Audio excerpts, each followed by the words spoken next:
আর একজন আলেম কখনো তার ইমানের সঙ্গে কম্প্রোমাইজ করতে পারে না, কিন্তু আপনি তো আপনার ইমানের সঙ্গে কম্প্রোমাইজ করেছেন। এটা খুব নিন্দনীয়। দলের ছেলেরা মার খাবে এইভাবে গুন্ডাদের হাতে। আগেও বলেছি, আবার বলছি, মাওবাদী ঢুকেছে কিনা আমি জানি না, দল সামলাবে এগুলো। আর আর আমার ইজ্জত দিয়ে বারবার খেলা হলে দল ছেড়ে দেবো আমি। আমার ভবিষ্যৎ আমি বুঝে নেবো কি হবে না হবে। আমার কাছে ইজ্জত প্রিয়, মমতা ব্যানার্জির আদর্শ আমার কাছে প্রিয়। আমি ক্যাবিনেট মিনিস্টার, দাঁড়িয়ে দাঁড়িয়ে মার খাবে। মন্ত্রী সিদ্দিকুল্লাহ চৌধুরীর ওপর আক্রমণ, তার কনভয়ের ওপর আক্রমণ, তার গাড়ি ভাঙচুর করা হলো। সিদ্দিকুল্লাহ চৌধুরীকে দেখে তোলাবাজ, ধান্দাবাজ, চিটিংবাজ বলে স্লোগান দেওয়া হলো, কালো পতাকা দেখানো হলো, স্লোগান উঠলো সিদ্দিকুল্লাহ গো ব্যাক। আজ এই পরিস্থিতি হলো কেন? কেন সিদ্দিকুল্লাহ চৌধুরীকে দেখে মানুষ এত ক্ষিপ্ত, রাগান্বিত? এটা আগে বুঝতে হবে। উনি যে জায়গার এমএলএ, সেই জায়গাতে 4 বছর উনি যাননি। সেখানের মানুষের সুযোগ সুবিধা, আপদে বিপদে মানুষের পাশে দাঁড়াননি। মানুষের প্রয়োজনে সিদ্দিকুল্লাহ চৌধুরীকে পাননি। কোনো সার্টিফিকেটের প্রয়োজন, অন্য বিধানসভা থেকে তাদের সার্টিফিকেট নিতে হয়েছে। সিদ্দিকুল্লাহর কাছে গিয়ে তারা পরিষেবা পায়নি, অথচ সেই জায়গার উনি এমএলএ। এই নিয়ে তৃণমূলেরই একটা গোষ্ঠী সিদ্দিকুল্লাহর উপর ক্ষিপ্ত হয়ে কালো পতাকা দেখান, চিটিংবাজ, চোর, দাঙ্গাবাজ, চিটিংবাজ, ধান্দাবাজ, তোলাবাজ, এই ধরনের স্লোগান তুলে তৃণমূলেরই একটা অংশের কর্মীরা। সিদ্দিকুল্লাহ চৌধুরীকে আমার একটা প্রশ্ন, আপনি বলছেন যে আমার উপর, আমার ইজ্জতের উপর আক্রমণ হলে, বারবার আক্রমণ হলে আমি দল ছেড়ে দেবো, ভবিষ্যতে কি হবে আমি দেখে নেব। আপনার ইজ্জত কোথায় আছে আপনি আগে বলুন। আপনার ন্যূনতম ইজ্জত থাকলে, আপনাকে যখন সেই শাহজাহান সুন্দরবনে ত্রাণ নিয়ে গিয়েছিলেন, তখন আপনার উপর আক্রমণ হয়েছিল, তখনই আপনি দল ছেড়ে দিতেন। আপনি দল ছাড়েননি। আপনি মঙ্গলকোটে আপনাকে দেখে মহিলারা জুতো ছুঁড়েছিল, তখনও আপনার ইজ্জত যায়নি। আজ মন্তেশ্বরে আপনাকে ঝাঁটা, জুতো, কালো পতাকা দেখানো হলো এবং তোলাবাজ, ধান্দাবাজ, চিটিংবাজ বলে স্লোগান দিল। এত কিছু হওয়ার পর তো আপনার বিন্দুমাত্র আর ইজ্জত রইল না সমাজের কাছে। একটা আলেম মানুষের আর কি সম্মান থাকতে পারে? এতটা নিচে নেমে গেছেন আপনি পদের জন্য, রাজনীতি করার জন্য।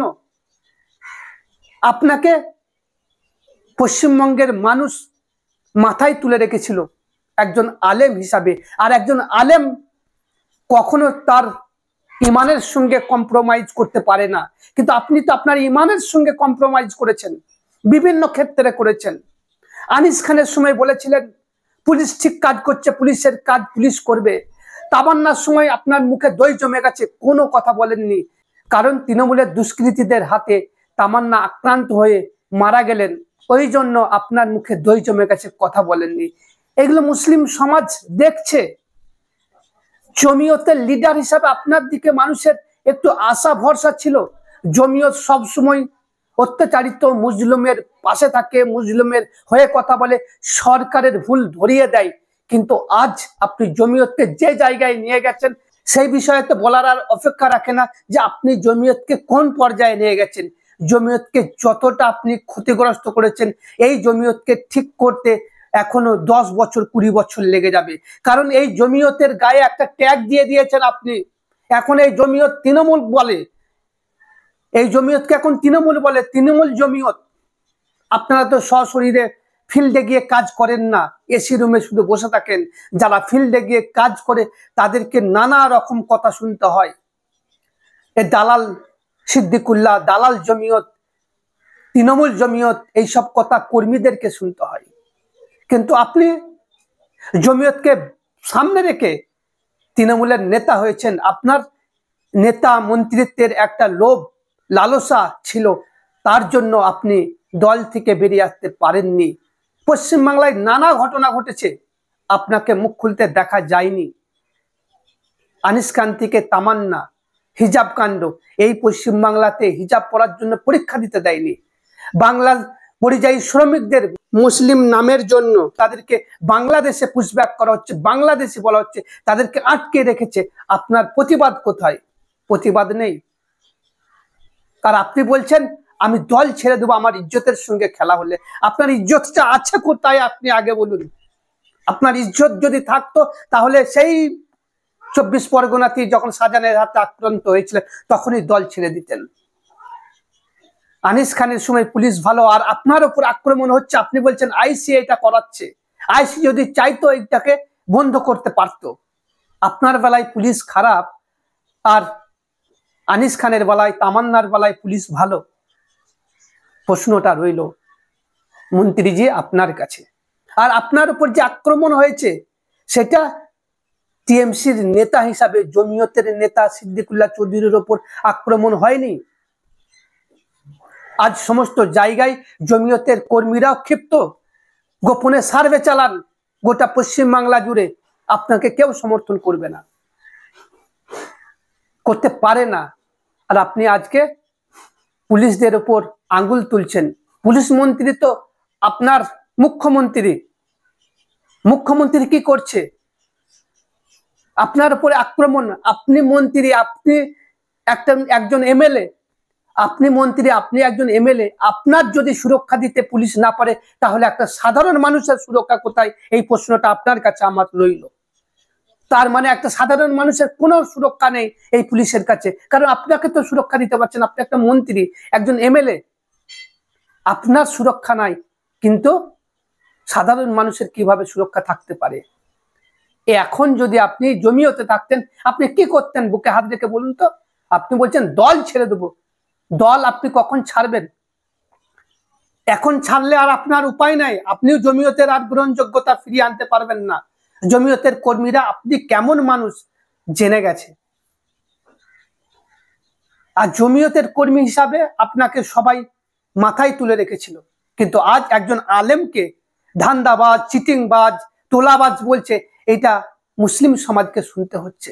রাজনীতি করতে গিয়ে কতটা নিচে নেমেছেন আর কতটা আপনার ইজ্জত মাটিতে মিশে গেছে একবার কল্পনা করুন। এই ইজ্জত আর ফিরিয়ে আনতে পারবেন না।